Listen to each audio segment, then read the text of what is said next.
ఏం చేస్తున్నావు? ఇగో ఇప్పుడు రోటి పచ్చడిని అయితే ఇది దంచిన నేను నూనె. ఇది రోటి పచ్చడ, గోంగూర పచ్చడ. ఇది పల్లీలతోటి టమాటాతోటి ఎట్లా చేసిన అన్నది లాంగ్ వీడియోలు ఉంటుంది నేత్ర ఛానల్లో. ఇది తగ్గేదే లేదు ఈ పచ్చడకు మాత్రం. ఇగో చూడు ఇక అమ్మతనంలా ఎన్నో ఓట్లకి నీళ్ళు వస్తున్నాయి అమ్మ.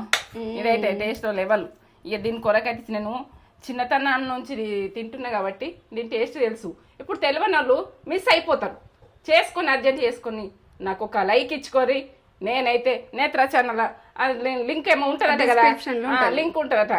లింక్ చెయ్యుర్రి, ఓపెన్ చెయ్యుర్రి, మీకు మొత్తం ప్రాసెస్ వచ్చేస్తుంది. ఇన్స్టాగ్రామ్ లోనైతే బయోలో ఉంటది లింక్. అవునా, ఛానల్ ఉంటది. మీరైతే ఇక ఏంటంటే ఏంటంటే వేసుకోరి. ఈ ఒక కట్ట తెచ్చుకొని గోంగూర తెచ్చుకొని, ఎర్ర గోంగూర మనకు టేస్ట్ పుల్ల పుల్ల కమ్మకమ్మ ఉంటుంది. ఇక దీని గురించి తగ్గేదే లేదు. తగ్గుతుంది అంటే ఇది నాకు